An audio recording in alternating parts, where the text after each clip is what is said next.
todo lo que es el ámbito del proyecto en estimaciones, ¿cierto? ¿O me confirman?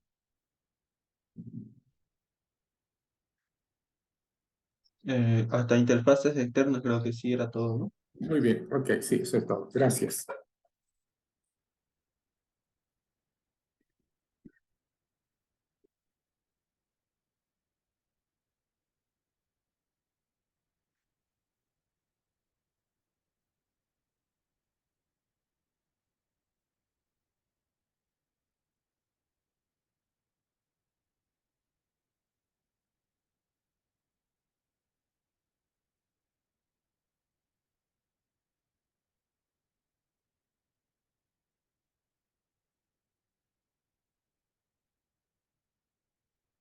Bueno, dentro de lo que viene a ser, las estimaciones, conforme vinimos comentando en la clase anterior, habíamos comentado que nuestro propósito es hacer una estimación de tiempo, costo, esfuerzo en un proyecto de software. Para eso, lo primero que tenemos que hacer es definir el tamaño del proyecto, la complejidad del proyecto, la estructuración del cliente, y luego, obviamente, ya aplicar algunos métodos de estimación. Vamos a empezar a ver algunos de ellos, por ejemplo, el que se denomina el valor esperado.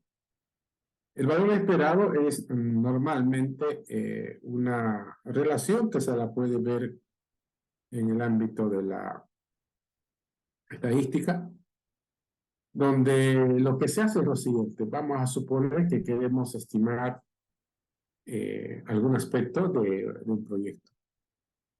Para dicha situación podemos ocupar esta relación que se denomina el valor esperado. Para ello necesitamos tres criterios: el optimista, el más probable y el pesimista. ¿Qué es eso? Esto significa ocupar información histórica, es decir, datos históricos. De tal manera que información histórica yo puedo aplicar esta relación y calculamos. Por ejemplo, vamos a colocar aquí algunos valores en esta tablita. Yo coloco, digamos, el proyecto A. De este proyecto A, supóngase que nosotros queremos estimar cuántas líneas de código podríamos tener que escribir. Eh, un KDS equivale más o menos a 1000 líneas de código. Y muchos preguntarán, pero ¿por qué queremos saber cuántas líneas de código vamos a escribir? Entonces, es un parámetro de referencia, algo similar, por ejemplo, a la cantidad de, no sé, de ladrillos que entró a la construcción, o para tener una idea del tamaño de lo que habría que hacer. Ustedes recuerdan, hace clases atrás, les pedí que consigan tres proyectos parecidos al de la materia, ¿no? ¿Se acuerdan? ¿Sí? Entonces, vamos a asumir que queremos estimar cuántas líneas de código tiene el proyecto A. Entonces, la idea sería en agarrar tres proyectos que se parezcan al que, en este caso, al proyecto A. Y si de esos tres proyectos yo consigo la cantidad de líneas de código que se han desarrollado anteriormente, yo puedo escribir esos valores acá. Al proyecto anterior que hubiera generado la menor cantidad de líneas de código, yo lo pongo como optimista. Al proyecto que hubiera generado la mayor cantidad de líneas de código lo ponemos como pesimista, y al intermedio, obviamente, vamos a colocarlo acá. Si colocamos un ejemplo, vamos a poner acá 45,000 líneas de código, este de acá. Y como pesimista, no sé, de repente tenemos algo así, 66. Y resulta que en nuestro otro es 51. Ahora, repito, ¿qué es todo esto? Esto es la cantidad de líneas de código de tres proyectos que se desarrollaron hace tiempo atrás. No importa quién, mejor si fuera a nosotros, obviamente, pero en esta instancia no interesa. Y de esos tres proyectos, parece ser. Una vez tengo estos valores, aplicamos esta relación. A ver, calculen cuánto sale, por favor. Es optimista más 4 veces el más probable, más pesimista, todo eso sobre 6. Ahora vayan calculando.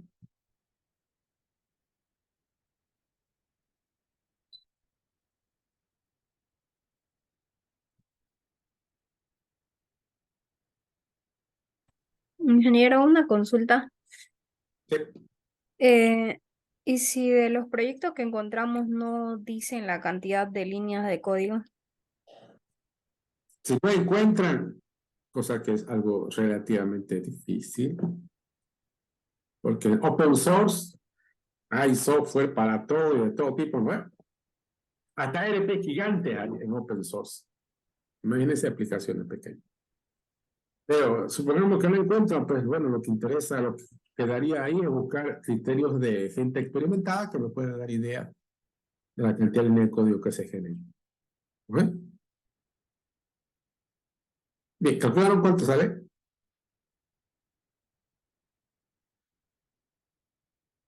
52.5 generó. Bueno, 52.5. ya lo vamos a redondear a 53. Resulta que desde este punto de vista, el proyecto A se estima que va a tener 53.000 líneas de código cuando yo lo desarrolle. Y alguien pregunta, ¿pero en base a qué?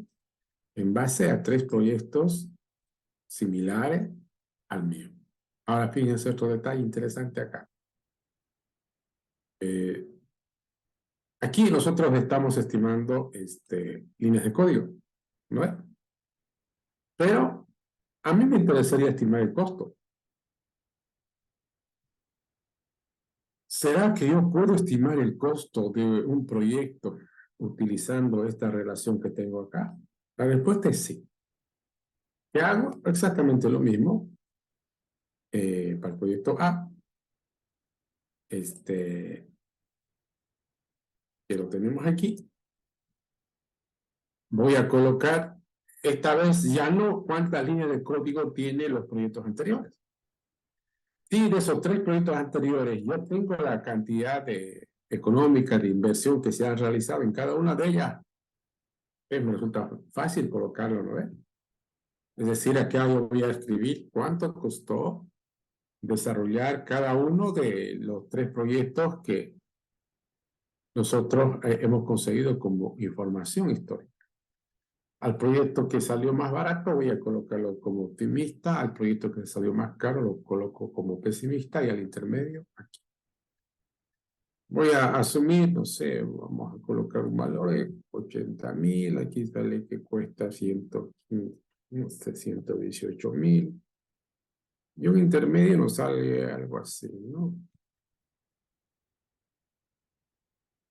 Ahora aplico la relación y nos va a salir un valor. A ver, calculen, por favor.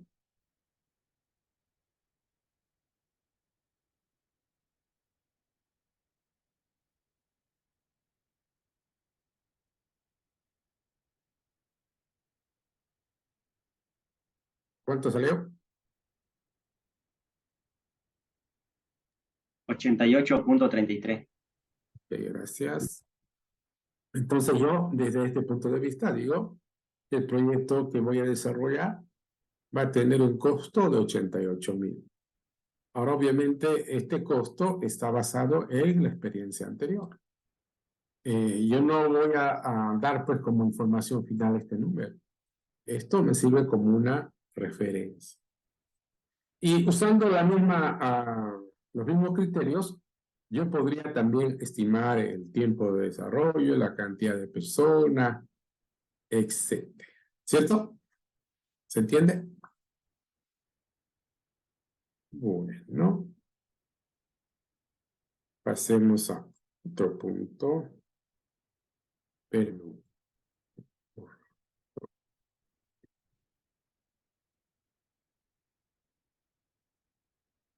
Bien, ahora veamos otra forma de hacer estimaciones. Ingeniero, disculpe, y si no Sí, encontramos más o menos el costo, ¿qué pero pondríamos? hace rato, pues, en la misma pregunta me hicieron, ¿no? De línea de código. Si no tengo un costo, digamos, de proyectos, entonces lo único que queda es, pues, consultar con quienes son experimentados, gente que ya pasó por proyectos similares y de repente tienen una mejor idea, ¿no? Mm, Otra. Ahora, en la medida en que usted vaya desarrollando proyectos, usted puede registrar sus proyectos y en el futuro esos proyectos utilizarlos justamente para este propósito. Bueno, bien, Muchas gracias, ingeniero. gracias. Coloquen este título por como 2 y copien esta tablita y comentamos.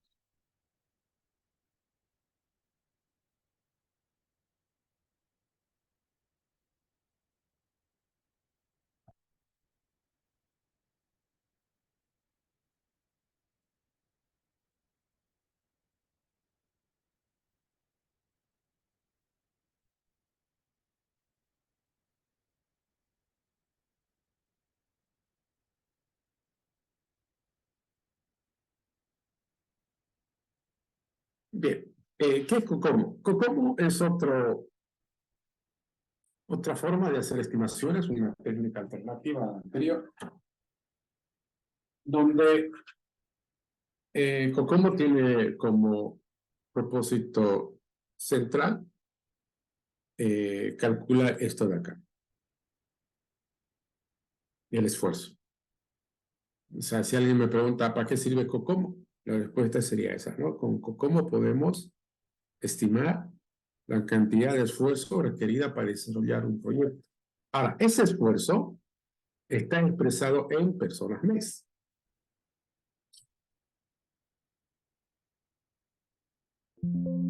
Eso quiere decir que nosotros cuando usemos este método, aquí va a salir un número. En esta relación va a salir un número. Y ese número va a estar expresado en esta unidad. Personas mes. ¿Qué es personas mes?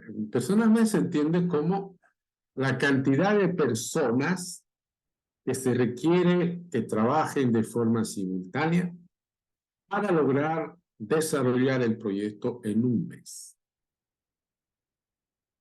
Ahora veamos cómo funciona. Inicialmente, ¿qué significa COCOMO? COCOMO significa modelo constructivo de costo.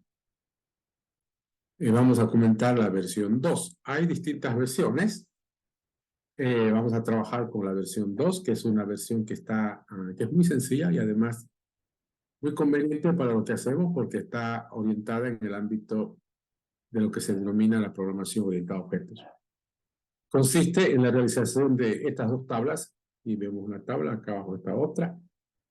Estos números que vemos aquí son propios del método, es decir, son como constantes, donde la idea es esta. Es muy parecida a las métricas orientadas a la función que vimos hace tiempo atrás. Lo primero que tenemos que hacer es llenar esta columna. ¿De quién? Del software que voy a desarrollar. ¿Qué tengo que colocar? Más o menos así. Acá voy a escribir un número. Ese número va a representar la cantidad de pantallas, formularios o interfaces que pienso que debo desarrollar para mi proyecto. Aquí, la cantidad de reportes o salidas que pretendo o que estimo voy a desarrollar mi proyecto. Se asume que tanto las pantallas como los reportes se los trabaja utilizando lenguajes de cuarta generación. Es decir, no hay un esfuerzo muy detallado de escribir código. Por ejemplo, yo puedo construir fácilmente interfaces a partir de arrastrar y soltar componentes. Puedo construir reportes con un generador de reportes más una consulta de SQL y ya estuvo. A eso le llamamos normalmente nosotros lenguajes de cuarta generación. Sin embargo, también podríamos tener la necesidad de trabajar con lenguajes de tercera generación. Cuando hablamos de componentes 3GL nos referimos a que voy a ver partes del software, no sé, ejemplos, métodos o casos de usos completos, en el cual nosotros tengamos que escribir mucho detalle en cuanto a código. Pues eso lo cuento como componentes 3GL. Entonces, ¿qué hago esto? Hago estimaciones. Aquí voy a colocar un número, aquí otro y acá otro. ¿De dónde puedo sacar estos números? La forma quizás más fácil de obtenerlo es la siguiente. Se supone que voy a desarrollar un proyecto. Y de ese proyecto, si yo hago una actividad de ingeniería de requisitos para entender de qué se trata, fácilmente podría tener, por ejemplo, un diagrama de casos de uso. Si yo tengo el diagrama de casos de uso, colocar valores acá será un trabajo muy sencillo, ¿no ves? ¿Sí? Bien, una vez que ya tenemos esta columna ya con los valores que hemos estimado para nuestro proyecto, el siguiente paso es, como le decía, muy parecido a la métrica orientada a la función. Lo que vamos a hacer es este número de acá, lo vamos a, vamos a multiplicar por alguno de estos tres, o puede ser por este, o este, o este. ¿Y eso de qué va a depender? Va a depender del factor de complejidad. ¿Cómo entendemos el factor de complejidad? Tendríamos que hacer esta pregunta. Estas pantallas o entradas de usuario que voy a desarrollar, la implementación que voy a trabajar desde el punto del esfuerzo, ¿es un esfuerzo básico, intermedio o avanzado? Si, por ejemplo, mis interfaces todas se limitan solamente a traer y soltar componentes, yo voy a marcar como básico. En cambio, si voy a trabajar algo más que eso, por ejemplo, la interfaz que ustedes han hecho en el segundo examen parcial, podría marcarlo como intermedio. Si voy a desarrollar un software con una interfaz quizás mucho más elaborada, como un software de tipo un juego, quizás marcaría acá. Lo mismo aplico para los reportes. En el caso de los componentes 3GL, solamente me queda esta opción. Vamos a asumir que hemos marcado esto y hemos marcado esto de acá. El siguiente paso consiste en agarrar este número de acá y multiplicarlo por su resultado, y escribirlo aquí. Este número de acá, multiplicamos en este caso por el resultado acá. Finalmente aquí también hacemos lo mismo y el resultado acá. Por último, vamos a hacer la sumatoria de esta columna y lo que vamos a obtener es lo que se denomina los PO o puntos objetos. ¿Qué es un punto objeto? Un punto de objeto es una unidad de medición que se aplica al software. Un punto de objeto es algo similar a un punto de función que nosotros vimos hace tiempo atrás en métricas. Entonces, el número que me salga acá va a representar la cantidad de puntos objetos que tiene el software que voy a desarrollar. Después pasamos a la segunda tabla. En esta segunda tabla lo que vamos a hacer es analizar dos aspectos que seguramente podrían incidir en lo que nosotros denominamos la productividad. Por un lado, el desarrollador, es decir, analizamos al equipo de desarrollo, y por otro lado analizamos el entorno. ¿Qué es el entorno? Seguramente el lugar completo donde vamos a desarrollar el software. Eso significa no solamente pensar en las personas, pensar, por ejemplo, en las políticas de trabajo, pensar en los requisitos, pensar en el cliente, en fin. Yo agarro y pregunto, ¿no? A ver, el equipo que tengo, ¿cuál es su capacidad y experiencia con respecto al software que voy a desarrollar? Cuando hago esa pregunta, tenemos 1, 2, 3, 4, 5 posibilidades de responder. Muy baja, baja, normal, alta o muy alta. En esta parte de acá abajo lo que voy a hacer es analizar al entorno. Repito, el entorno es pensar en la organización que se encarga de desarrollar software, si es una organización que está con políticas de trabajo definidas, seguramente con... Y no solamente se trata de organizaciones que tienen un conjunto de personas, donde las personas hacen lo que pueden para conseguir el éxito del proyecto. Como manera de ejemplo, yo voy a marcar este de acá, este de acá. Una vez que hago eso, entonces yo tendría que sumar. Sumo 13 más 7. Me va a salir 20. Ese valor 20 voy a venir y lo voy a escribir aquí abajito. Ahí, ¿verdad? Entonces, ya tengo el denominador, si quiere, veamos esta relación. Ahora me falta el NOP, o número real de puntos objetos. ¿Dónde está eso? ¿Cómo lo calculo? Está aquí. ¿Cómo se calcula esto? En primer lugar, acá, en esta relación, voy a escribir lo que hemos obtenido como puntos objetos. ¿Cuál es eso? Este valor que está aquí, lo reemplazamos y colocamos ahí. Luego, tenemos que asignar un valor a esta variable de acá. En este caso, esa variable tiene que ver con el porcentaje de reutilización. ¿Qué significa eso? Sabemos nosotros que cuando hoy por hoy desarrollamos software, normalmente siempre existe la posibilidad de no hacer todo desde cero, de no tener que hacerlo todo nosotros mismos. Si no, podríamos ocupar algún tipo de mecanismo que nos permita reusar. Y reusar me refiero a reusar código. Puede ser en forma de componentes, framework, librerías, de tal manera donde yo no tenga que escribir absolutamente nada. Por ejemplo, en el segundo examen parcial que ustedes han hecho, cuando tenían que hacer un editor de diagramas, me imagino que toda esa edición de diagrama ustedes no la han programado, sino han tenido que reusar algún tipo de componente. Si no reusan nada, obviamente pues aquí voy a colocar cero. Pero si reuso algo, lo estimo, ¿no? Por ejemplo, yo voy a colocar acá que he reusado un 20%. O pretendo reusar en todo caso un 20%.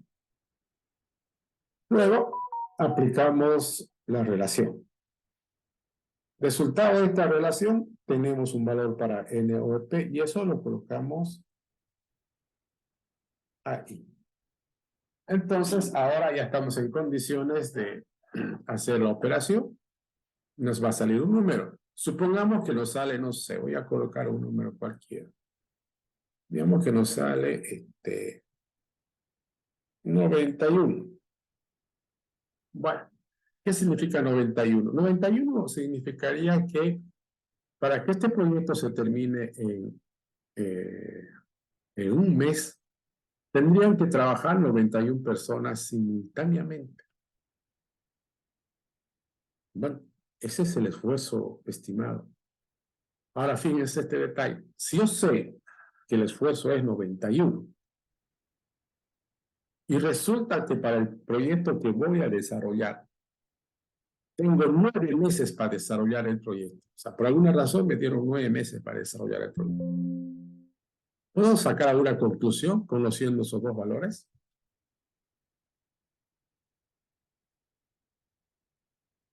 ¿Hay algo con Wilfredo Pérez? ¿Alguna relación que podríamos sacar? Pues que para nosotros sería un poco muy pesado eso, ¿no? Bueno, a ver, repito, no creo que no estén poniendo atención, ¿no? Saben que el esfuerzo es 91 personas. Es decir, que si trabajaran 91 personas, en un mes el proyecto se acaba. Pero por alguna razón no nos dieron un mes. Tenemos 10 meses para desarrollar el proyecto. ¿Qué decisión podría tomar?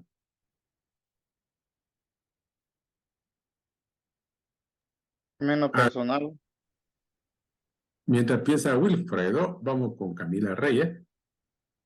Sería con menos personal, ingeniero. Eso mismo es lo que dice el compañero. Yo creo que ya no se necesitarían las 91 personas, sino menos. ¿Cuánto es menos? El número. Ya tiene dos números. Sería Sabe 9. que es 91 en un lado, sabe que es 10 meses en el otro lado. Claro, serían 9, porque Eso, si no, pues. si estamos basando en los meses, Está bien. serían 9. Eso, ¿no? No es Fátima, ¿no? ¿Cuál es su nombre? Camila, perdón. No sé dónde saqué Sí. Fátima. Ya va a disculpar. Camila. Está correcto, pues, ¿no? Va a ser 9. ¿Qué es ese 9? 9 significa la cantidad de personas con la cual debe estar conformada mi equipo de desarrollo. Es decir, si mi equipo de desarrollo está conformado por 9 personas, ese proyecto fácilmente lo terminaría en 10 meses. Si no me dan 9 meses, me dan 5 meses. ¿Qué haría? ¿Está bien? 91 dividido entre 5. Eso, ¿cuánto es? ¿Cuánto es? 18. Más o menos, ¿no? Significaría que yo tendría que tener un equipo de 18 personas. Entonces, fíjense, normalmente en la vida cotidiana de nosotros, el tiempo siempre viene como una restricción. Entonces, fácilmente yo puedo estimar mi equipo si sé el esfuerzo. Si hablamos de costo, también lo podría estimar fácilmente. Podría tomar como referencia el costo por persona o el costo que se paga a cada integrante. Si hacemos una estadística de lo que pasa actualmente, podríamos fácilmente decir que si cada persona nos cuesta $1,000 cada mes y que tendrían que trabajar 91 personas simultáneamente durante un mes, el proyecto nos costaría 91,000, ¿no? Pero resulta que no van a trabajar un mes, van a trabajar 10 meses. Y en esos 10 meses vamos a tener un equipo de 9 personas. ¿Cuánto costaría el proyecto? Lo mismo, ¿no es? Sí, lo mismo. Y si nos dan 5 meses, ¿cuánto costaría el proyecto? Lo mismo, igual a costar lo mismo. Entonces, fíjense lo bonito de conocer el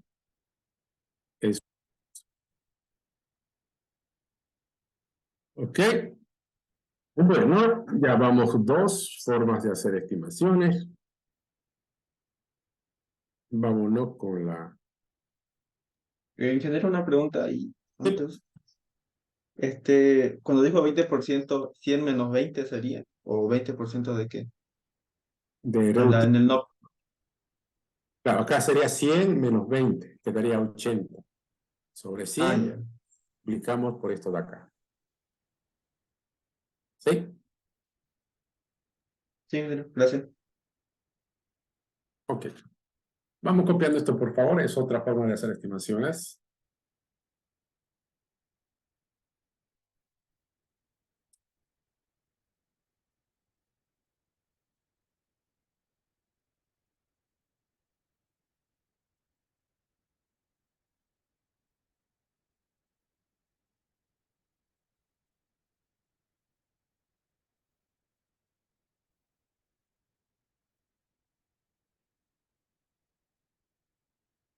Bueno, anoten una tarea, por favor, adicional antes de esto. Van a buscar en los libros de ingeniería de software un tema dentro de las estimaciones con el título de ecuación del software. La ecuación del software es otra técnica para hacer estimaciones. Lo buscan y lo leen y lo van a aplicar al proyecto de la materia. ¿Listo? Entonces, hasta ahorita ya tendríamos 3 métodos. 1, valor esperado. 2, COCOMO 2. 3, la ecuación del software que ustedes van a leer. Veamos un cuarto. Este que se denomina estimación planning poker. ¿Escucharon esta estimación? Sí, ¿no es? ¿Alguien la escuchó? ¿Dónde la escucharon? A ver, cuéntame. ¿Dónde la escucharon? ¿Cuándo la escucharon o nunca la escucharon? ¿Por qué no les gusta hablar? No les gusta escuchar su nombre siempre a ustedes. No, a ver, démosle gusto. Pablo Bustos, ¿alguna vez lo escuchó usted? No, ingeniero. ¿No? No. ¿Alguien lo escuchó? Bueno, ¿alguien lo escuchó? ¿Está ahí?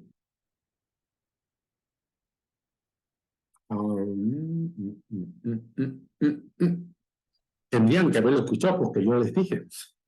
¿Se acuerdan que cuando dimos una charla de Scrum aquí nomás en clases? ¿Se acuerdan?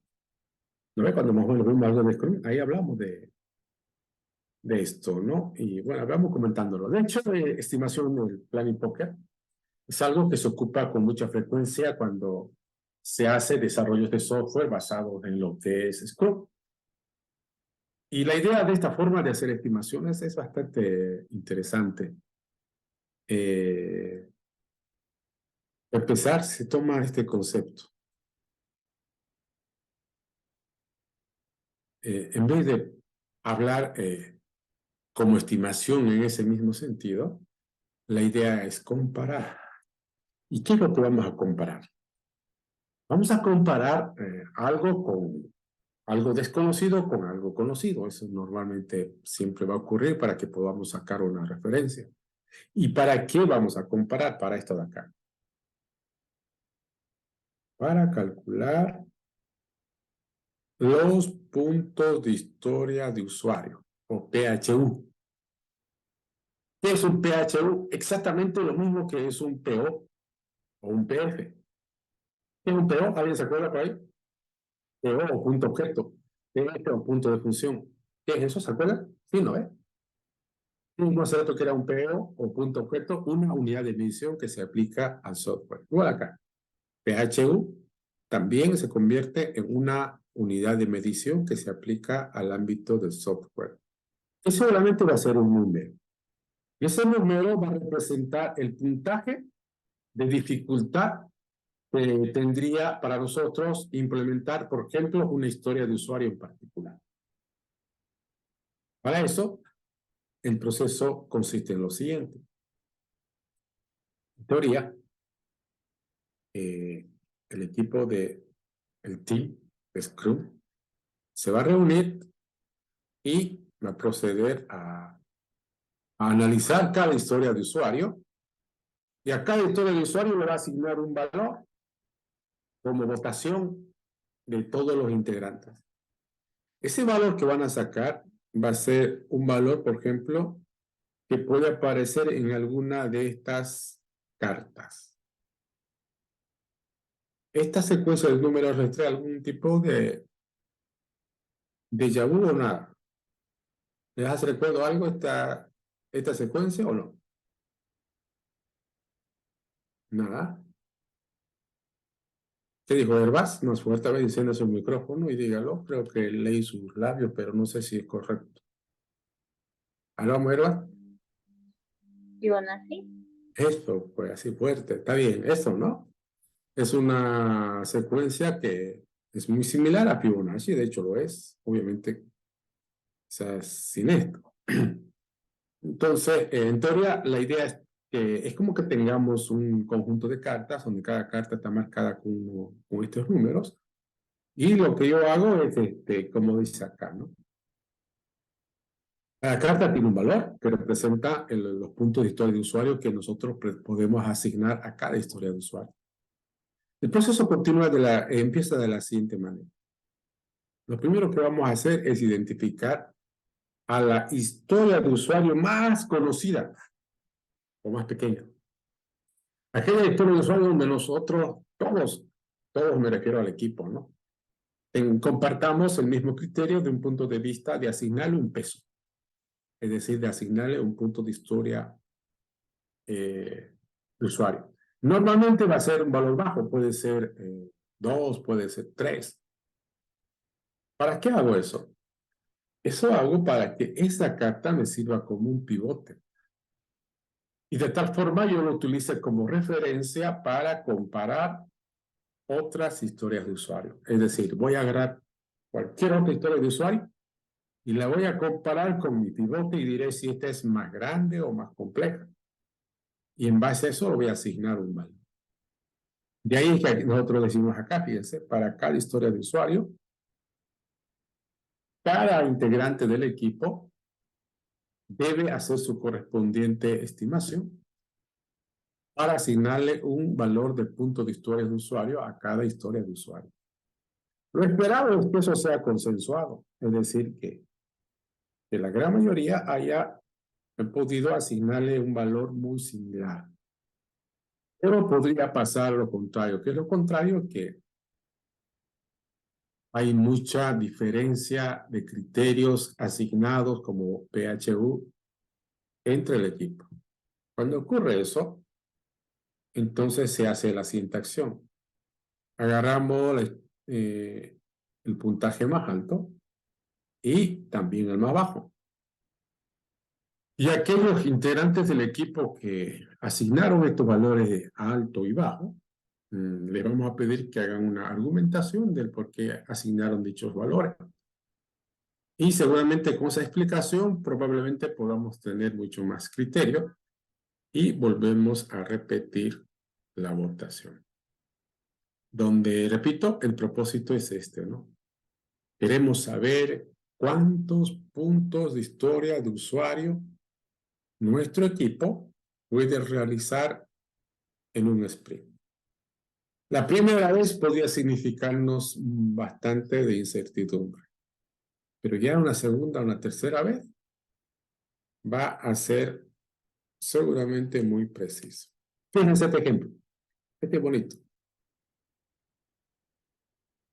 Supónganse que estoy en el primer sprint. Y basado en la votación que hicimos, a ver, atienda, hemos estimado nosotros que podemos producir 26 puntos de historia de usuario por sprint. Esa es nuestra productividad que hemos calculado. Ahora, si eso es cierto, entonces yo decido hacer 1, 2, 3, 4, 5 historias de usuario. De todo el product backlog, voy a elegir 5 historias de usuario. Cada una ya está con su PHU asignado. Esta tiene 8, esta tiene 5, 5, 5, 3. Si yo sumo todo esto, me da justamente 26. Entonces, yo espero que en un sprint voy a desarrollar estas 5 historias de usuario. Bueno, eso puse como parte de mi planning sprint o sprint planning. Luego vamos a asumir que pasa las 3 semanas que de repente duró el sprint y hemos terminado. Y cuando ya estamos haciendo la revisión del sprint, vemos situaciones como estas. Por ejemplo, a ver, historia de usuario 1, hecha. Historia de usuario 2, terminada. Historia de usuario 3, terminada. Historia de usuario 4, casi hecho, incompleta. O sea, no sirve. Historia de usuario 5, ni siquiera la empezamos. Entonces, si esto era mi estimación y esto es mi realidad, para el siguiente sprint, ¿qué conclusión puedo tomar? Voy a tomar que mi capacidad no es 26, ¿no ves? ¿Cuál es mi capacidad? 8 más 5 más 5, 18. ¿De acuerdo? No? Entonces yo para la siguiente vez yo voy a comprometerme a desarrollar 18 puntos de historia de usuario. Obviamente, a lo largo del proceso de desarrollo, esto podría ir ajustándose y cada vez va a tener un mayor grado de precisión. ¿Está bien, no? Sí. Inclusive, esto lo pueden ustedes aplicar de una manera bastante divertida. Hay aplicaciones de software denominadas Planning Book que les permite a los usuarios, en este caso a ustedes, usarlas para hacer su estimación de proyecto. En el proyecto de la materia, ustedes van a hacer los 4 métodos, ¿ok? Al proyecto de la materia van a aplicar Planning Pocket, COCOMO, ecuación del software y valor esperado. ¿Listo? Bien. Y hay poca gente, ¿no? ¿Qué ha pasado con los demás jóvenes? Me imagino que ya vacaciones. ¿O Empieza cuál será el retiro. tema? ¿Ah? Ya va a empezar retiro, pues, ingeniero. ¿Cuándo hay retiro, pues? Debería comenzar hoy, pero creo que hay retraso, pues. Bueno, esperemos que simplemente estén ocupados los muchachos y no se hubieran ido. Vaya que hubo alargue, ¿no? Porque si no estarían ya con los proyectos encima, ¿no es? Saturado. Sí, pues, lo bueno es que van a tener en la Navidad un año nuevo bastante entretenido, ¿no? Trabajando en el proyecto. Imagino que no debe ser la única materia, deben tener otras materias que también las están con el cronograma encima, ¿no? Bueno, eso es lo bueno, pero sí te espero que no hay nada que hacer, ¿no? Ahí fatal. Ahí apaquilla, ¿no? O sea, como alguien dice por ahí, mientras haya algo que hacer, todo va bien. Bueno, sigamos con lo que... Sí, Ingeniero, y si al final del sprint cumplen todas las tareas de usuario, ¿se aumentaría más estimación o seguiría ahí? bueno, pues no, si usted ve que el tiempo le sobró, ya terminó, entonces puede aumentar más historia de usuario, o puede ser que le dé bastante cabalito, o sea, ahí sí hay más criterio de cada quien, ¿no? Pero está bien, esa es la idea.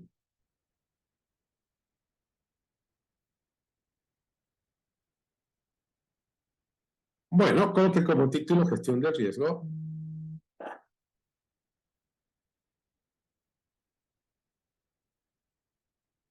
Esperen un ratito, me está llamando el jefe de carrera. Aló, don Franklin Calderón. ¿Cómo estás?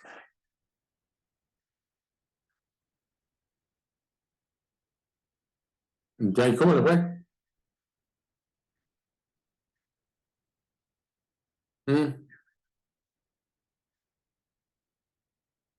¿Y cuánto le pusieron? Miércoles, ¿qué? Mira que son madres ustedes, ¿no?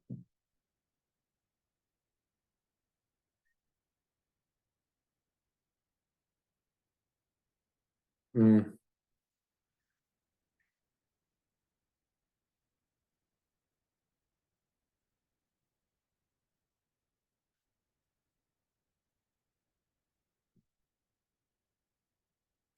¿cuándo? ¿A qué hora?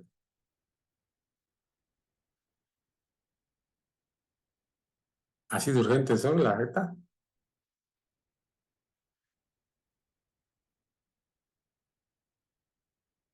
Ujú.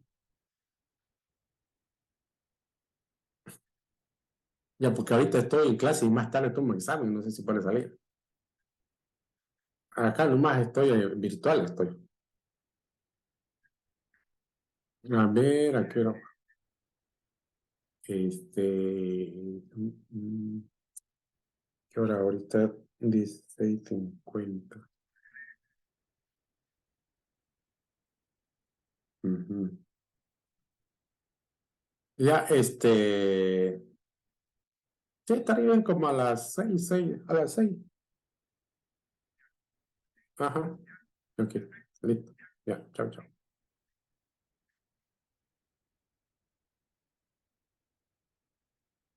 Bueno, más disculpa, jóvenes. Hay que firmar una acta, dice de la Gabriel. Bueno, veamos a ver, plan de gestión de riesgo es hablar de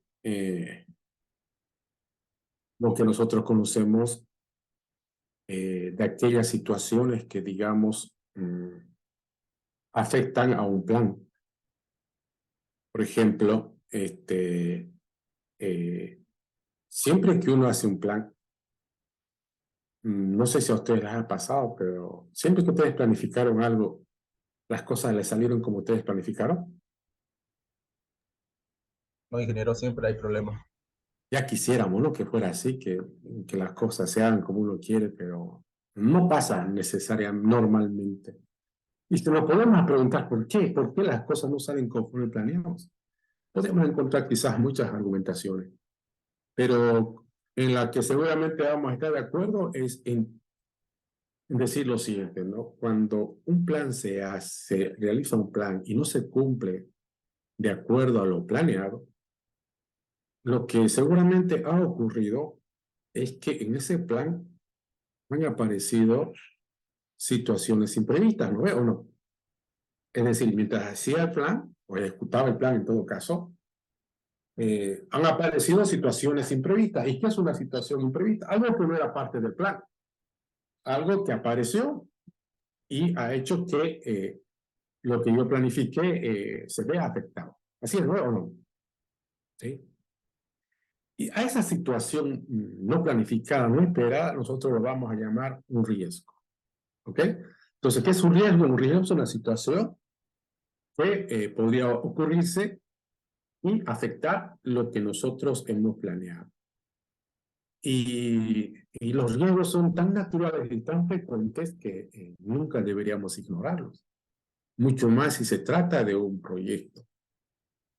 Por eso es que cuando hablamos nosotros de proteger al plan, tenemos que pensar en una forma de combatir a los riesgos. Hay un adagio, una frase en todo caso que dice que si nosotros no combatimos a los riesgos seguramente nos van a dar de forma despiadada y van a destrozar nuestro plan. Entonces, ¿qué vamos a hacer en este punto? Lo que vamos a hacer es conocer una forma bastante básica, sencilla, de cómo administrar los riesgos. No vamos a tener el propósito necesariamente de eliminar los riesgos. Porque eliminar los riesgos no es el fin como tal, pues, ¿no? Lo que sí podemos hacer son dos cosas. Por un lado, reducir la probabilidad de que el riesgo se presente. Y por otro lado, si el riesgo se presenta, podemos reducir su impacto. Para esto, vamos a seguir estos 4 pasos que están acá. Estos 4 pasos los vamos a plasmar en una tablita parecida a la que tenemos acá. Por ejemplo, ustedes van a hacer una tabla parecida a esta en su proyecto. Acá voy a colocar, por ejemplo, el riesgo 1, el riesgo 2, y así sucesivamente. Pero a manera de ejemplo, voy a escribir 2 riesgos muy típicos como ejemplos. Ustedes pueden colocar los riesgos que ustedes vean apropiados, que de repente sí se puedan dar en su proyecto, aunque hay algunos que son muy comunes, pero hay otros que son bastante específicos según la naturaleza del proyecto.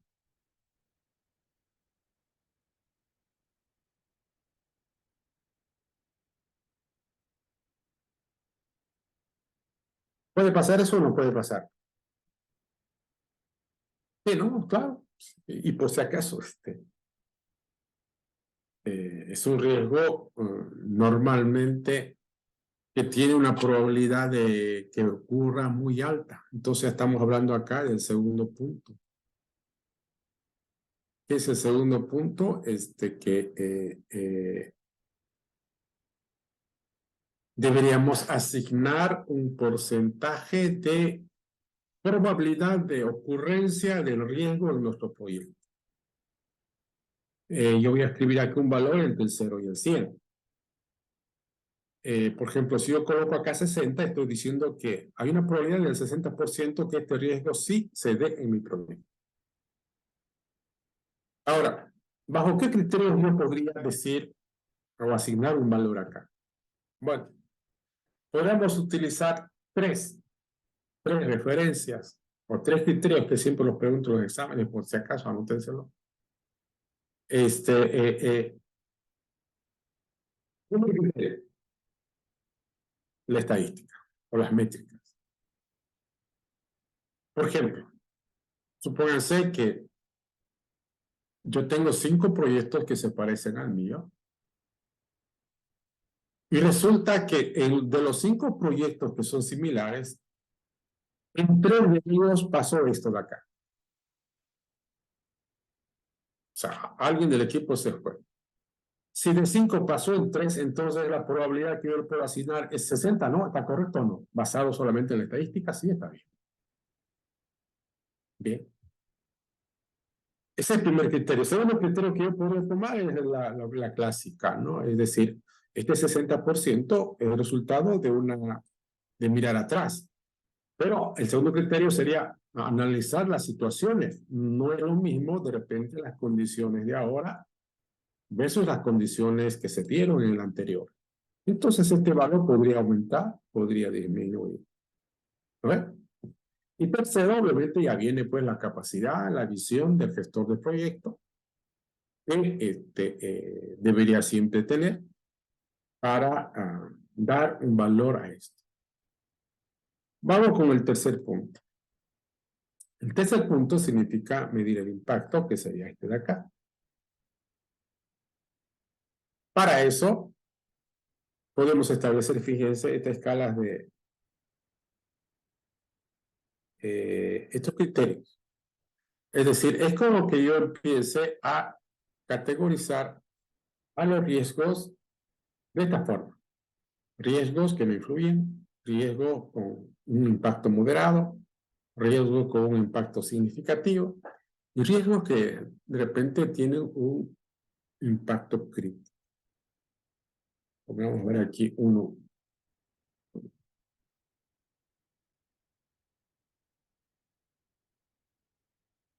Por ejemplo, este es muy poco probable que se dé. A nivel de impacto, yo voy a poner así. Es decir, voy a utilizar este. Y en cambio, para el que esto que se vaya, lo pongo como crítico. Y así sucesivamente voy haciendo esto. Ahora, tengo que venir a esta columna de acá. Ahora, fíjense este detallecito, por favor, pongan atención para que lo hagan bien en su proyecto. Aquí, en esta columna, que por si acaso ya estamos en el punto 4, debemos escribir un plan de aversión, donde la idea de ese plan de aversión es como que realmente nos va a permitir controlar al riesgo con el cual estamos tratando. Yo aquí debería escribir, no sé, un conjunto de actividades, donde estas actividades que tengo acá tienen como propósito reducir este valor. Es decir, actualmente 60%. Si yo haría estas 3 actividades durante la ejecución del proyecto, este valor probablemente podría haberse disminuido. ¿Se entiende? A ver, denme ejemplo ustedes. ¿Qué podemos escribir? El riesgo de que el programador se vaya, o uno de ellos, ¿no? El 60% de probabilidad que se dé. ¿Qué podríamos hacer nosotros aquí? Reducir dicha probabilidad. Por ejemplo, yo voy a colocar uno.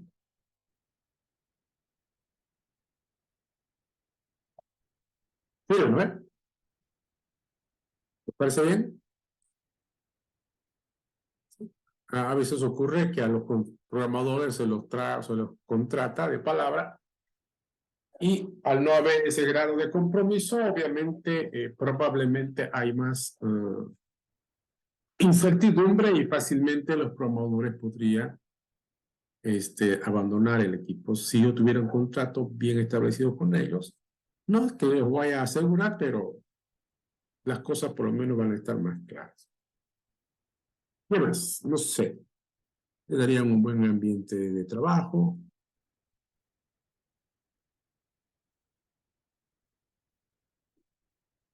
No sé, a ver, aquí vamos a escribir algo así.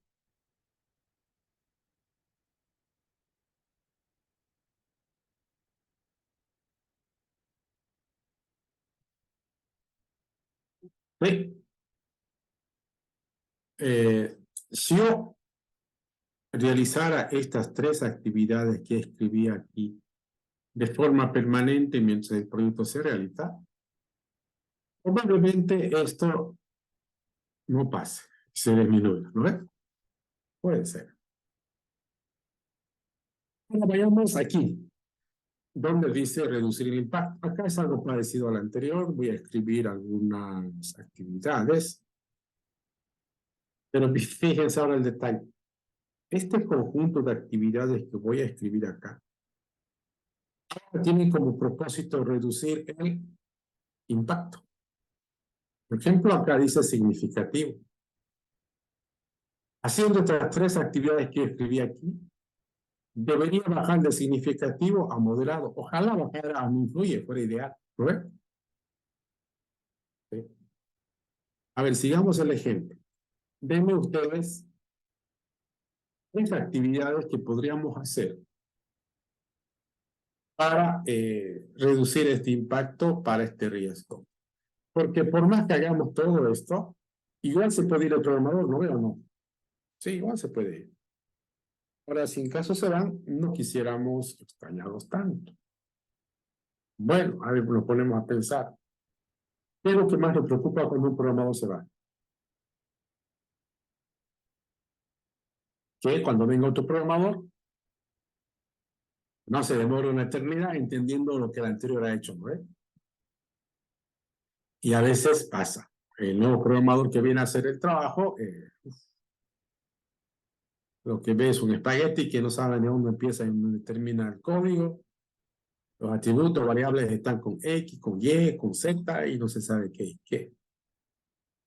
Y obviamente al nuevo programador le va a dar una gran tentación de botar eso y empezar a hacer todo de nuevo porque considera que puede hacerlo más rápido. Y de repente sí. Pero eso no es productivo, pues, ¿no? O sea, no podemos botar lo que otros han hecho. Entonces, para que eso no ocurra, podemos hacer lo siguiente. Aquí podemos decir, no sé, inducir a programadores utilizar estándares de codificación. ¿Está bien? ¿Sirve o no sirve? Sirve, ¿no? Si mis programadores se fueron, pero su código que dejaron es un código basado en los conceptos de sala limpia, entonces el nuevo programador que venga no va a tener mayores inconvenientes en entender su código. Pero si es todo lo contrario, un código, como decía hace rato, no sé, que parece un espagueti, difícilmente va a ser fácil de entender. Luego, podemos hablar también de utilizar lenguajes de programación donde haya disponibilidad de recursos humanos. No vaya a ser que por hacerme el que está de moda o el capo, lo que ustedes vean conveniente, elijo un lenguaje de programación donde no hay programadores disponibles para empezar a trabajar y empiezan a producir. Lo que siempre van a ver, va a haber gente que sí puede aprender. Pero eso que aprenden, obviamente, tienen su tiempo. Entonces, eso no necesariamente es bueno. Entonces, si la aplicación no amerita un lenguaje en particular, bueno, entonces podría usar un lenguaje donde sí haya recursos humanos fácilmente de reemplazar. Por último, podría también hacer esto, que es caro, pero podría ser bastante útil.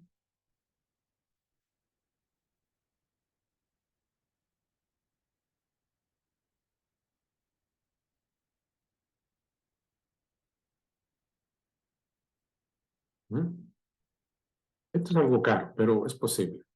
Es como que yo tenga mi equipo de programadores y los tenga categorizados, por decirles, en dos niveles.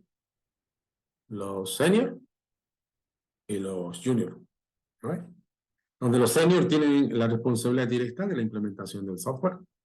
Y los junior o pasantes, o como quieran llamarlo, hacen un seguimiento de lo que están haciendo los senior. De tal manera que cuando uno de ellos abandona, el otro sin mayores problemas podría asumir y continuar el trabajo.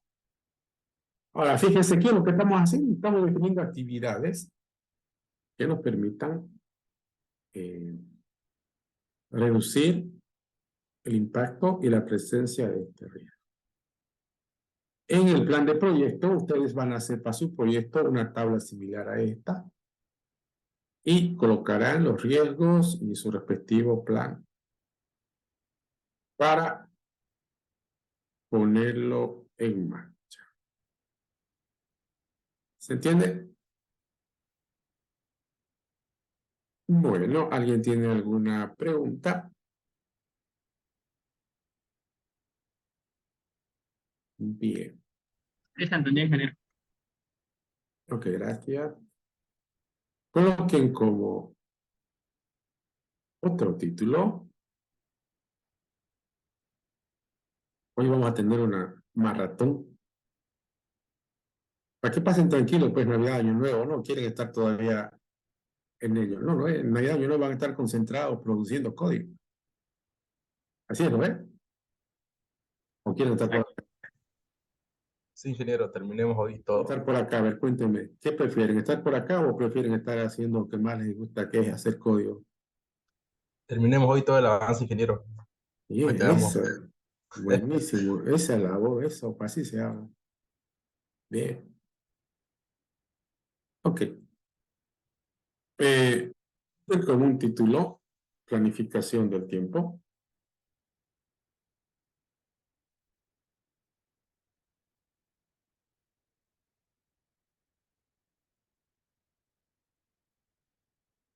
Como nosotros sabemos, siempre que desarrollamos software,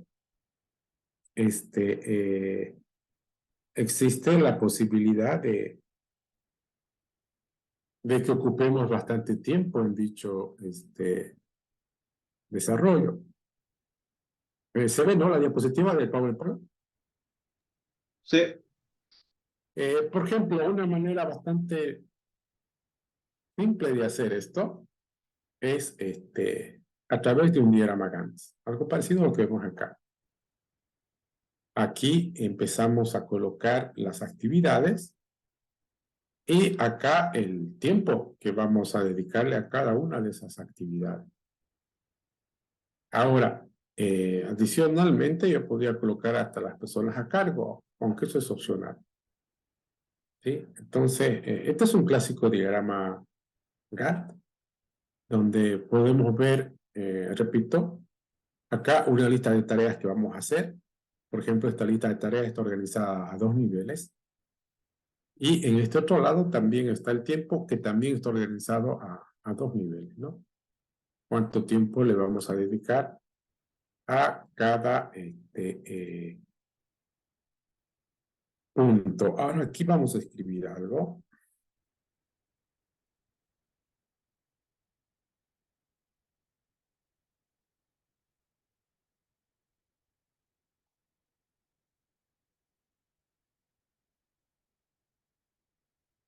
Vamos a hacer una planificación del tiempo. Y esta planificación del tiempo la vamos a representar conforme lo vimos ahorita en un diagrama Gantt. Hay 2 tareas importantes que debemos hacer. Uno,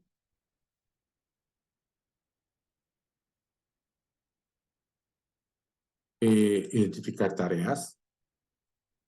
Es decir, qué tarea voy a hacer durante el tiempo que tengo, ya sea, depende si estoy planificando todo el proyecto o si estoy planificando un sprint. Y luego, una también muy interesante, asignar tiempo.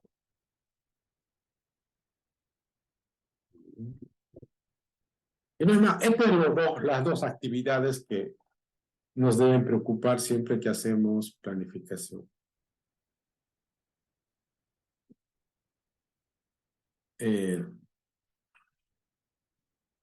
Veamos este ejemplo que pusimos hace ratito. Dice identificar tareas. Estas tareas, ¿de dónde las podemos sacar? No lo vamos a inventar, ¿no? ¿O sí? ¿Qué harían? ¿De dónde en base a qué criterio, en base a qué fundamentación, ustedes sacarían esas tareas o identificarían esas tareas?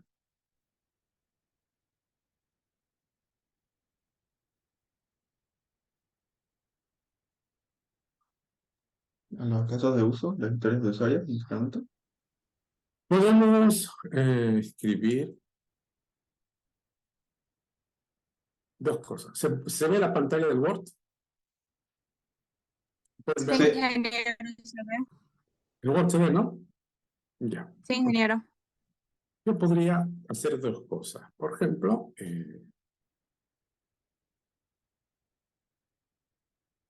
establecer esta estrategia de desarrollo. Si yo establezco una estrategia de desarrollo, ya voy a tener las actividades que van a ir en un nivel principal. Por ejemplo, el proceso unificado. Bueno, entonces el primer nivel va a estar inicio, elaboración, construcción y transición.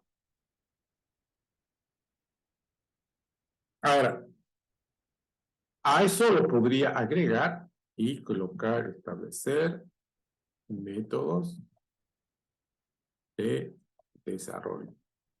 En el proceso unificado, por ejemplo, serían los flujos de trabajo. En síntesis, las tareas yo las podría fácilmente identificar a partir de la estrategia de desarrollo que pienso utilizar y los métodos que pretendo utilizar. Por ejemplo, una estrategia de desarrollo es el proceso unificado.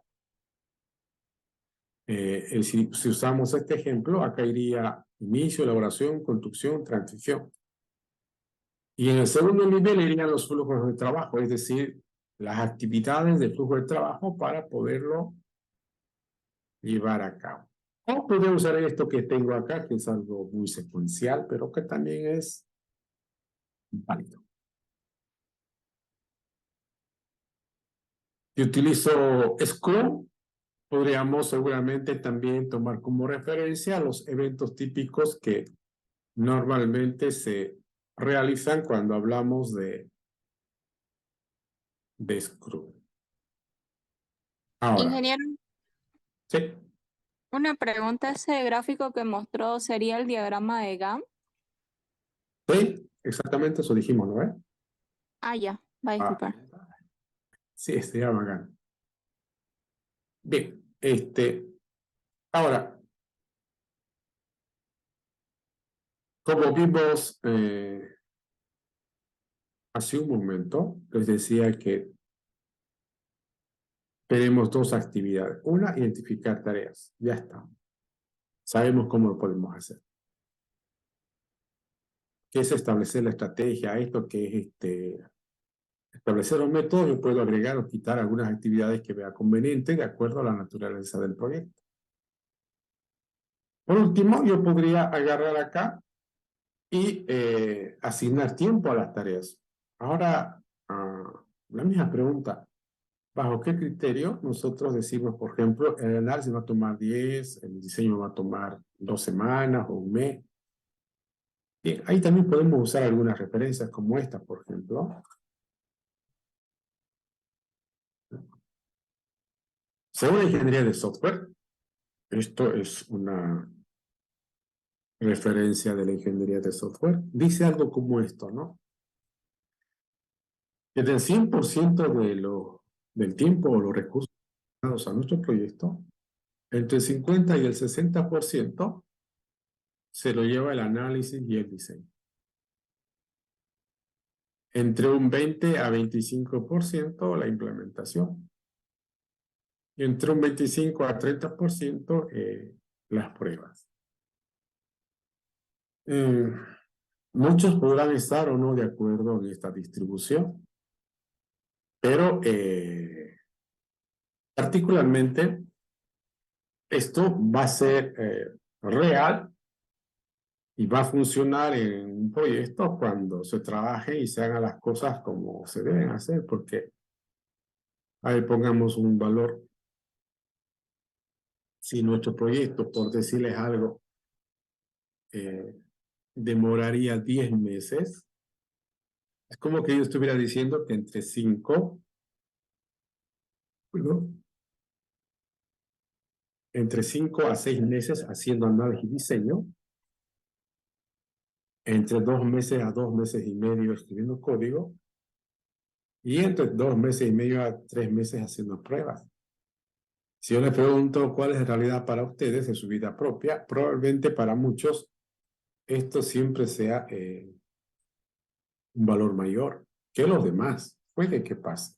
Bueno, sin embargo, yo les pregunto, ¿cuándo creen que la implementación se hace más larga que el análisis, que el diseño o que las pruebas? ¿Alguien tiene alguna respuesta?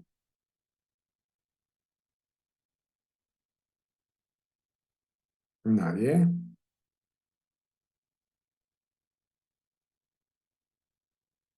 Tal vez cuando no se tiene clara la idea del proyecto. A ver, me gustó eso. ¿Quién dijo? Yo, Camila, A ver, repítalo por favor. le decía que tal vez cuando no se tenga clara la idea del proyecto. Muy bien, ese es el 50% de la verdad. Vamos, el otro 50%, ¿cuál sería? ¿Alguien?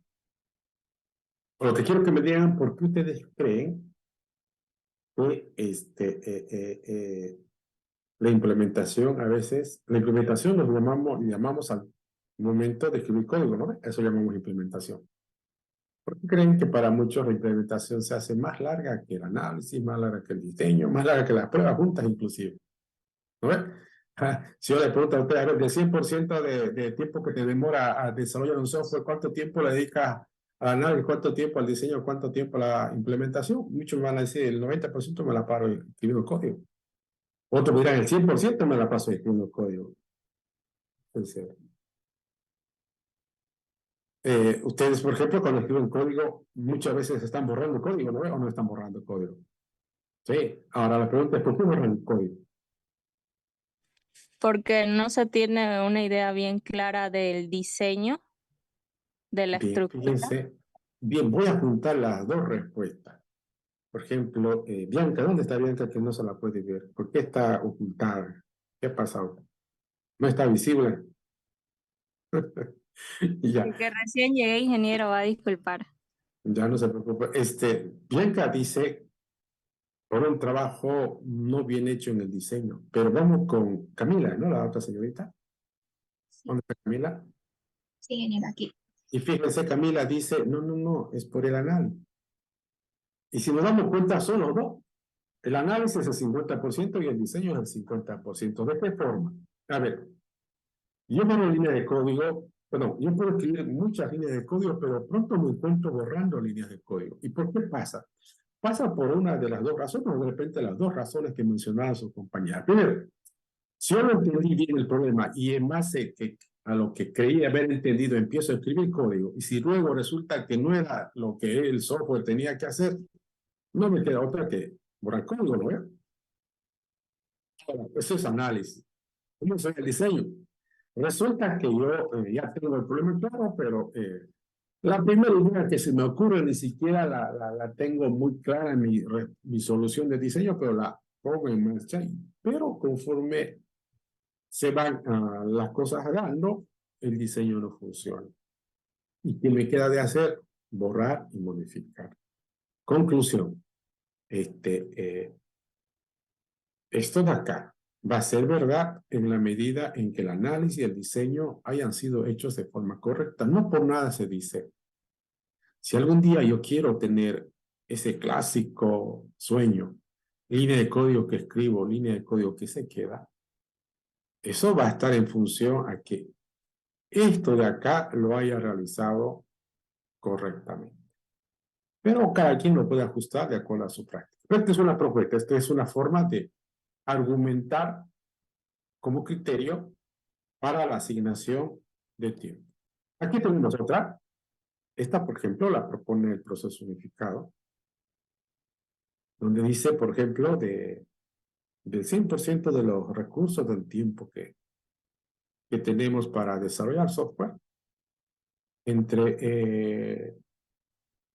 a la fase de inicio deberíamos dedicarle un 10%, a la fase de elaboración un 30%, a la construcción un 50% y a la transición un 10%. Fíjense, esta es otra referencia que yo también podría usarlo para asignar tiempo.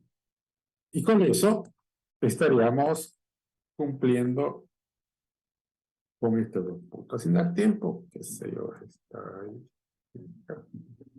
de la ingeniería de software, la que acabamos de ver ahorita. Otra, la que vimos establecida en el proceso unificado. Otra, seguramente, medición, criterio de gestor.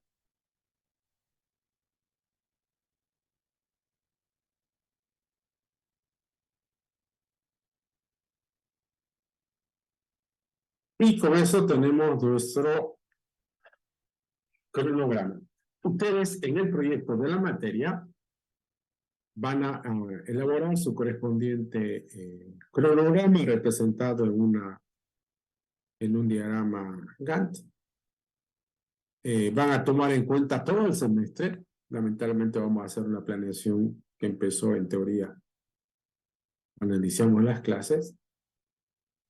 Y para dicha situación van a utilizar herramientas de software diseñadas exclusivamente para ese propósito. Herramientas, por ejemplo, como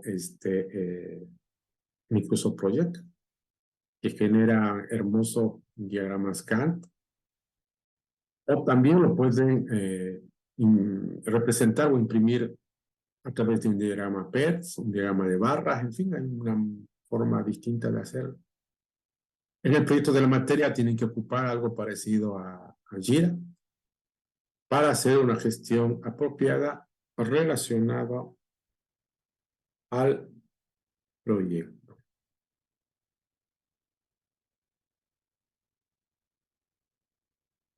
Bien.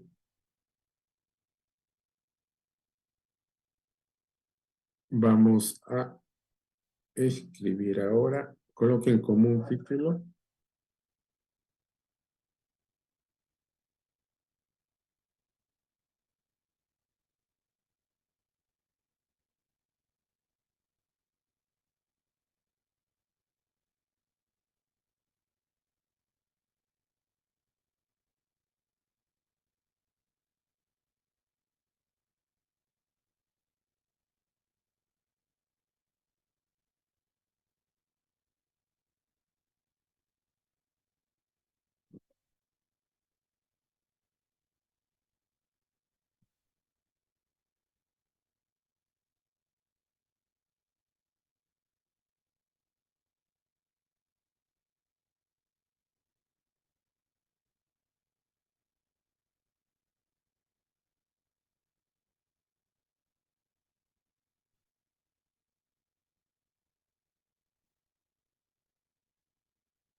Bien, a ver, copien esta tablita, vamos a comentarlo ahorita.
Bueno, en una tabla como esta, podríamos hacer una estimación, en todo caso, del costo del proyecto, pero esta vez basado en los recursos. Es decir, aquí, por ejemplo, nos va a salir un número, donde este número va a representar el costo del proyecto, pero a partir de los recursos. Nosotros hace rato comentamos algo, pero lo habíamos dicho que era a partir de los distintos métodos de estimación. Lo primero que tenemos que hacer es que en esta columna vamos a llenar una lista de todos aquellos recursos que nosotros consideramos que podríamos requerir para un proyecto de desarrollo de software. ¿Qué recursos se imaginan? ¿Alguien puede darme alguna idea?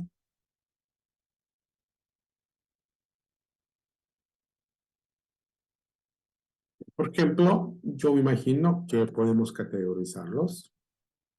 Hardware, aquí podríamos poner una lista de hardware.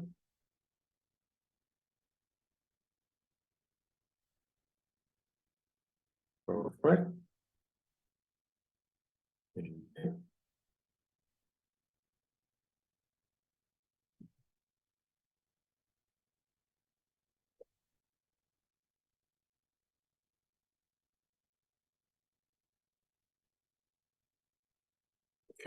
Perdón.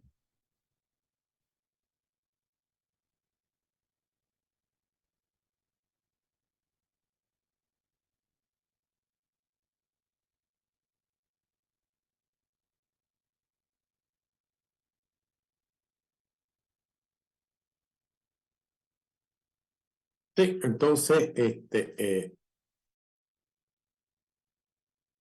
en el proyecto de Mateo te hace una tabla similar a esta. Acá, por ejemplo, yo voy a colocar una lista del hardware que se requiera para mi proyecto, una lista del software que se requiera, una lista de las personas que se requiera, infraestructura también y obviamente alguna logística por lo general también requerida cuando se desarrolla un proyecto. Por ejemplo, voy a necesitar un servidor, ¿no ves? Al desarrollo, ojo, no, esto es para el desarrollo, no es para la puesta en marcha. Y yo voy a decir, voy a agregar un anexo, voy a decir que en el anexo 1 están los detalles del servidor que requiere. ¿No ves? De repente también necesito PCs o estaciones de trabajo o lab. Y en el anexo 2 estarán las características de dichos equipos que requiero. No sé, tal vez preciso algún escáner en el anexo 3, ¿verdad? Y así sucesivamente yo voy colocando una lista de posibles hardware. En cuanto a software, ¿qué podemos precisar? Seguramente algún sistema operativo, igual en el anexo 4 estarán los detalles del sistema operativo que requiero, algún IDE,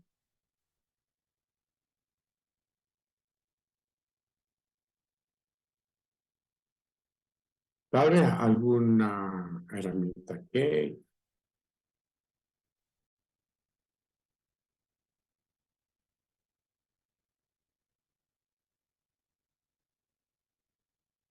y así sucesivamente vamos colocando los demás. En gente, ¿qué podemos escribir? Analistas, programadores,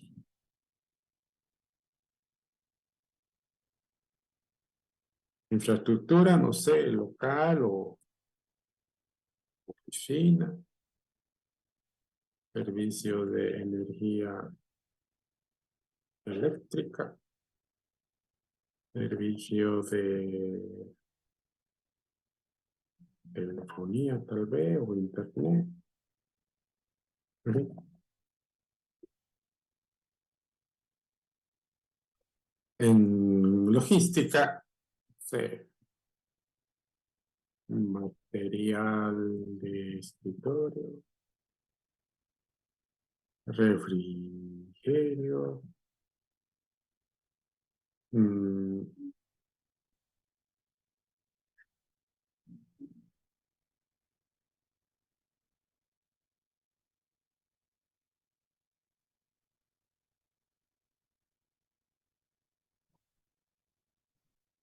en fin, ¿qué es lo que estoy haciendo? Es como que estuviera haciendo un presupuesto donde voy a colocar todo aquello que podamos precisar para desarrollar un proyecto de software. Aquí voy a escribir las fechas desde hasta cuándo. Digamos, yo necesito tener disponible dicho recurso, ¿no? ¿Para qué hago esto? Para la planeación correcta, porque puede haber un recurso que se pueda ocupar en más de un proyecto y de repente estoy trabajando con varios proyectos, entonces quiero hacer un uso óptimo. Entonces aquí colocaré una fecha hasta la otra fecha, ¿no? Para cada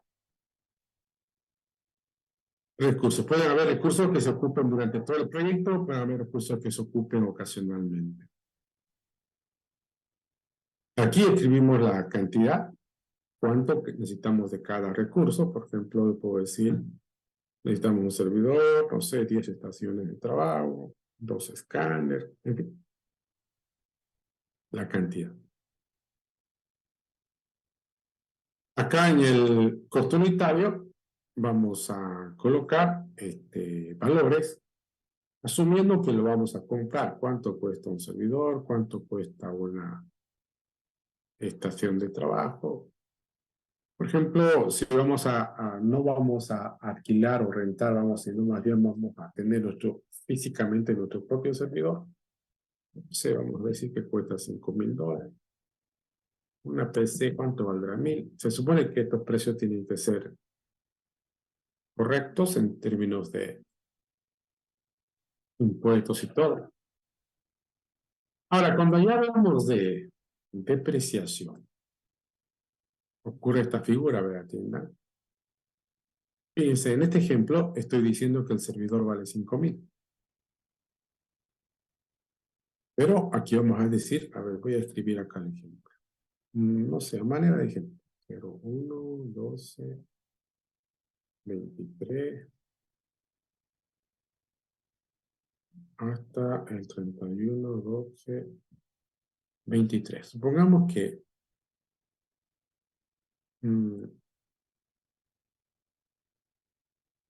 esto funciona de esta manera. Yo pregunto lo siguiente, para darle sentido a la depreciación. Un servidor vale $5,000 y según esto lo voy a ocupar durante un año. La pregunta es, ¿será que el servidor solamente sirve un año? Porque si solamente sirve un año, bueno, yo tengo que pagar los $5,000 cuando ve. Pero resulta que un equipo como este tiene una vida útil bastante clara. Por ejemplo, en el ámbito de los contadores hacen esta asignación. Dicen que un dispositivo como un equipo, un hardware, tiene una depreciación anual del 25%. Quiere decir que cada año ese equipo se deprecia al 25%.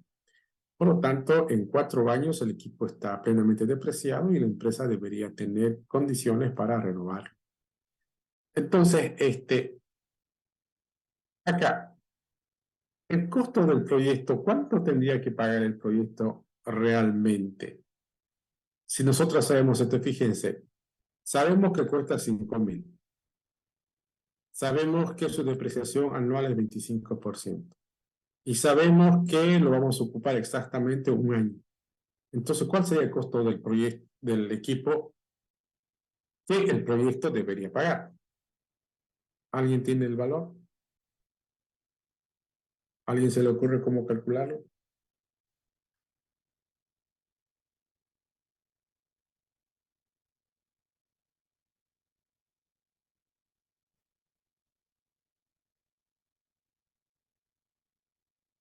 Creo que estoy con mi cámara apagada, ¿no? Me olvidé de activarla. ¿Alguien? A ver, facilito, mira. Presten atención. Sabemos que cuesta 5.000. Sabemos que su depreciación anual es 25%. Y sabemos que este equipo le vamos a ocupar durante un año. Entonces, aquí yo tengo que poner el valor que realmente el proyecto debería pagar por usar este proyecto, que no debería ser los 5.000, porque el proyecto no va, el servidor no va a ser solamente para este proyecto. Entonces, ¿cuánto sería?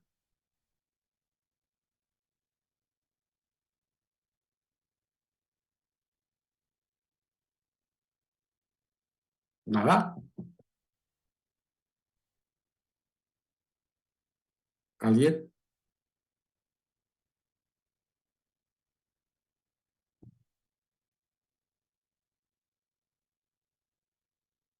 Creo que ¿no? ¿Qué tal si eso es tan fácil lo preguntamos en el examen? Estaría bien, ¿no? Sería más o menos ¿cuánto? ¿Estaría bien esto? Sí, ¿no? ¿Por qué? Porque fíjense, el equipo lo va a ocupar exactamente un año. Y si el equipo se deprecia el 25% por año y el equipo vale 5.000, significa que yo de este 5.000 debo pagar el 25% y el 25% de 5.000, ¿cuánto sería? Esto de acá, ¿no es? ¿Sí? Bueno. ¿Y acá abajo cuánto sería? Asumiendo que esto también se repite acá. 250. 250 por 10. Ah, por 10. ¿Ves? Sí. Entonces, bajo ese criterio, llenamos toda la tabla. Ahora, obviamente, por ejemplo, el software, ¿será que el software se deprecia? Sí. A veces nosotros usamos o renovamos software más rápido que hardware. Por ejemplo, no sé, un entorno de desarrollo de repente 33%, realmente aquí 33%. Ahora, de repente estamos usando un software libre. Entonces, bueno, costo no tendrá. Analistas pondríamos su sueldo. Costos de oficina, esos serán los costos típicos, ¿no? Alquileres, servicios.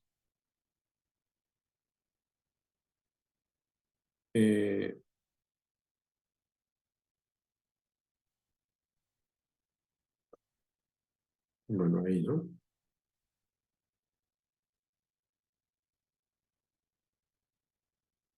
En el caso de los programadores o los analistas, ¿será que se deprecia?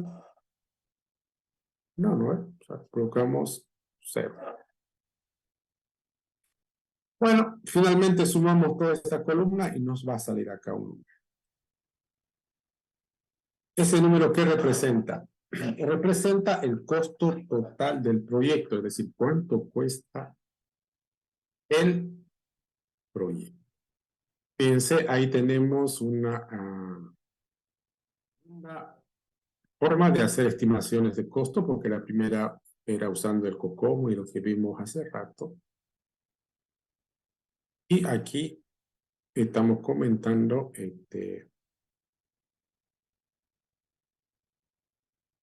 esta tabla. En el proyecto de la materia van a ser una tabla parecida a esta. Los valores para que ustedes no se inventen van a colocar en sus anexos algunas cotizaciones que hubieran hecho para que tengan sentido. Los valores, todos los datos.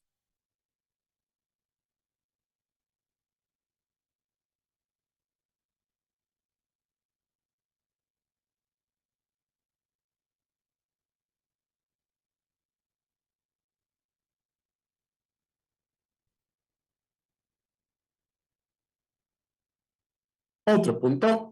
Ya estamos prácticamente en el final.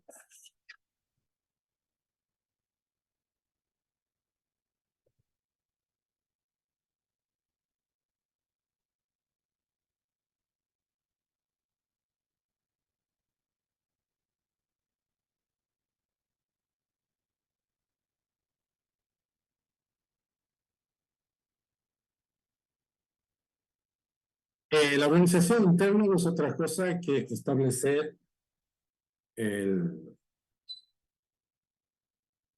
un tipo de organización para nuestro equipo de desarrollo. Nosotros esto ya lo vimos. Podría ser DD, podría ser DC o CC. Ustedes en su proyecto eligen una de estas y describen las responsabilidades de cada uno de los que forman dicho equipo.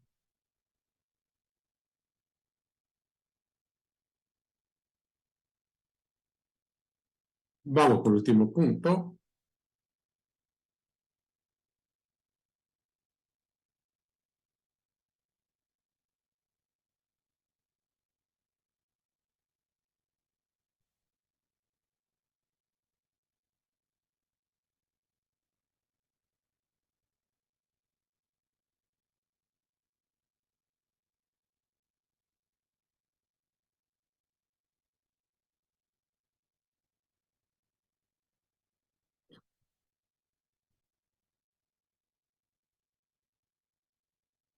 Bien, este último punto con el título de mecanismos de seguimiento y control tiene el siguiente propósito. La idea de este punto es poder establecer qué criterios, mecanismos podríamos utilizar que nos permita asegurar que el plan de proyecto se cumpla, porque puede ser que yo haga un buen plan de proyecto, pero si no me aseguro que el plan de proyecto se está cumpliendo a cabalidad, obviamente vamos a tener cosas que no van a salir como queremos.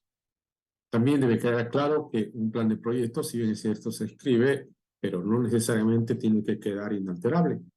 De hecho, se puede ajustar, peor aún si es un plan que cubre todo el proyecto, porque yo puedo hacerlo, como habíamos comentado, un plan para todo el proyecto, para la totalidad, como también podría ser un plan por cada sprint.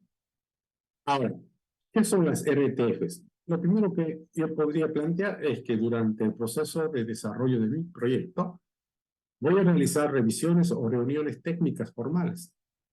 Voy a fijar fechas específicas en las cuales el equipo se va a reunir y va a hacer una evaluación de todo lo que nosotros estamos desarrollando para ver si se está ajustando a lo que hemos definido.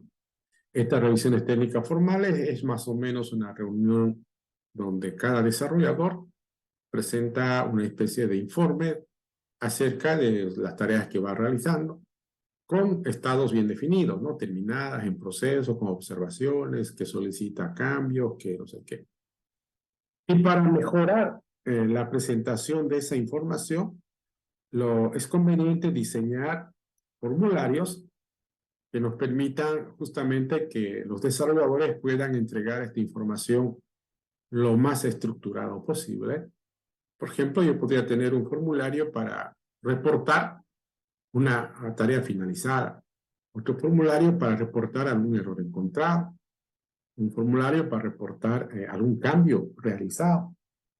Y esto se va a convertir en una especie de bitácora que al gestor del proyecto le va a servir como referencia acerca de todo el trabajo realizado durante el proyecto. Y con eso terminamos nuestro contenido del plan de proyecto. ¿Ok? Bueno,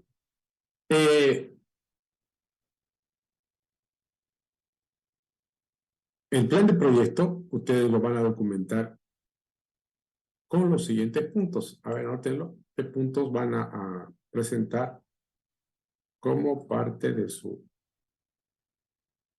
plan de proyecto?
Ahí está. Este es el contenido del plan de proyecto que van a elaborar. Les decía que el proyecto tiene dos partes. En la primera parte, el plan de proyecto, que sería este de acá.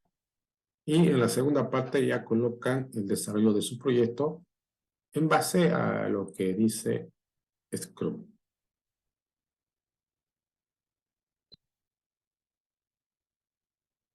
¿Listo? Ingeniero, Sí. la otra parte lo anexamos acá, ¿no? Como estos, debajo de estos Sí, puntos. sí, esta es la parte 1, llamémoslo, donde está el plan de proyecto. Y la parte 2 ya viene a ser el proceso de desarrollo de su proyecto siguiendo Scrum. Claro, en la tabla de contenido estarían los dos puntos, ¿no? Plan de Sí. proyecto y... Ok. El día jueves, por si acaso, no vamos a pasar clases, tengo una reunión. A ver, vamos a ver si... yo voy a escribir por el grupo, pero a ver, no creo, a ver, esperen un ratito, ¿cómo andamos de fechas? El 20, jueves no va a pasar. Ya es 27 ya, ¿no? Sí, con ustedes tenemos el proyecto para el 3, ¿no? Para el 3 de enero, ¿está cierto? Sí, ingeniero, para el 3. Sí, mejor directamente el 3 de enero nos vemos allá. Yo voy a habilitar en la plataforma para que publiquen la documentación de acuerdo a lo que estamos quedando ahora. ¿Está bien? Bien, ¿tienen algún comentario, alguna consulta antes de cerrar la sesión? Ingeniero, buenas tardes. Bueno, A los grupos que no revisó métrica, ¿cómo vamos a hacer? eso no. A ver, ¿qué haremos? Ya, yo voy a escribir en el grupo un día para esos jóvenes que entren y revisamos, ¿listo? Con tiempo les voy a avisar por lo menos con un día de anticipación. Van a revisar un martes o un jueves de esos días que de la semana siguiente, ¿listo? Está bien, ingeniero. Ok. Inge, va a disculpar una pregunta.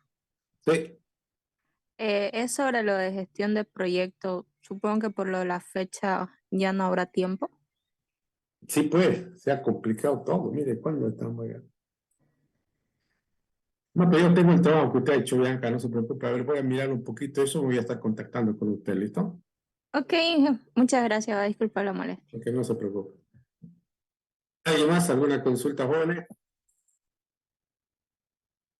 Bueno, caso contrario, veámonos la próxima semana, pero mientras tanto, creo que este fin de semana ya es Navidad, ¿no ves? Sí. Pasen una muy buena Sí. Navidad junto a su familia y mucha felicidad siempre, ¿no? Igualmente, ingeniero. Gracias, Adiós. jóvenes. Hasta luego. Hasta luego, Hasta luego. Inge. Hasta luego.